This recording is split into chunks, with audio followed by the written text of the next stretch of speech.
మాజీ మంత్రి హరీష్ రావుకు హైకోర్టులో ఊరట లభించింది. హరీష్ రావును అరెస్ట్ చేయొద్దని ఆదేశాలను జారీ చేసింది. హరీష్ రావు క్వాష్ పిటిషన్ పై విచారణ న్యాయస్థానం ఈ మేరకు ఆదేశాలు ఇచ్చింది. పంజాగుట్ట పిఎస్లో నమోదైన కేసు విషయంలో పోలీసులు తదుపరి దర్యాప్తు చేపట్టవచ్చని తెలిపింది. దర్యాప్తునకు హరీష్ రావు సహకరించాలని ఆదేశించింది.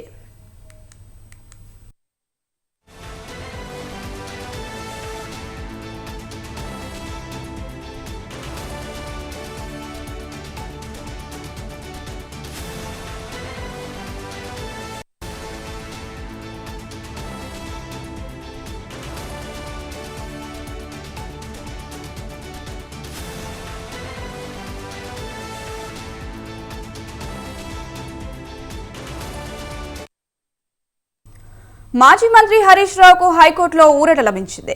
హరీష్ రావును అరెస్ట్ చేయొద్దని ఆదేశాలు జారీ చేసింది. హరీష్ రావు క్వాష్ పిటిషన్ పై విచారణ న్యాయస్థానం ఈ మేరకు ఆదేశాలు ఇచ్చింది. పంజాగుట్ట పిఎస్లో నమోదైన కేసు విషయంలో పోలీసులు తదుపరి దర్యాప్తు చేపట్టవచ్చని తెలిపింది. దర్యాప్తునకు హరీష్ రావు సహకరించాలని ఆదేశించింది.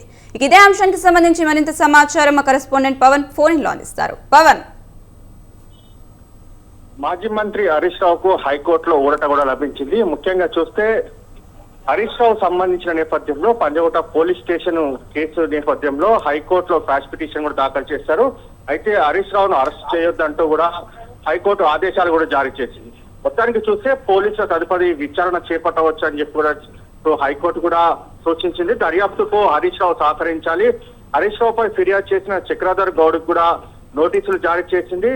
జారీ చేసిన నేపథ్యంలో విచారణ హైకోర్టు కూడా వాయిదా వేసింది. మొత్తానికి చూస్తే చక్రధర్ గౌడ్ తన ఫోన్ ట్యాపింగ్ అయిందని చెప్పి కూడా పంజాగుట్ట పోలీస్ స్టేషన్ లో ఫిర్యాదు చేశారు. ఫిర్యాదు చేసిన నేపథ్యంలో కేసు కూడా నమోదు చేశారు. అయితే కేసును సవాల్ చేస్తూ క్వాష్ పిటిషన్ కూడా హైకోర్టులో దాఖలు చేశారు. కాబట్టి ఇందులో చూస్తే మాత్రం విచారణ కూడా కొనసాగింది. విచారణలో భాగంగా ఇక ఫోన్ ట్యాపింగ్ సంబంధించిన నేపథ్యంలో చక్రధర్ ఫోన్ ట్యాపింగ్ చేశారు. గతంలో టీఆర్ఎస్ ప్రభుత్వం ఉన్నప్పుడు కూడా దీనికి సంబంధించి పూర్తిగా ఫోన్ ట్యాపింగ్ చేసిన నేపథ్యంలో కేసు నమోదు చేయాలని చెప్పి కూడా పంజాగుట్ట పోలీస్ స్టేషన్ కూడా ఫిర్యాదు చేశారు. ఫిర్యాదు నేపథ్యంలో పోలీసులు కూడా కేసు నమోదు చేశారు. కాబట్టి క్వాష్ పిటిషన్ కూడా హైకోర్టులో దాఖలు చేశారు. ఎందుకంటే పంజాగుట్ట పోలీస్ స్టేషన్ లో ఎఫ్ఐఆర్ చేసిన దానిపైన క్వాష్ పిటిషన్ దాఖలు చేసి ఆ ఎఫ్ఐఆర్ ను కూడా కొట్టివేయాలని చెప్పి కూడా సూచించారు. కాబట్టి ఇందులో హైకోర్టులో వాదన కొనసాగిన తర్వాత హరీష్ రావు కూడా ఊరట లభించింది. హరీష్ రావును అరెస్ట్ చేయొద్దని చెప్పి కూడా హైకోర్టు ఆదేశాలు కూడా జారీ చేసింది.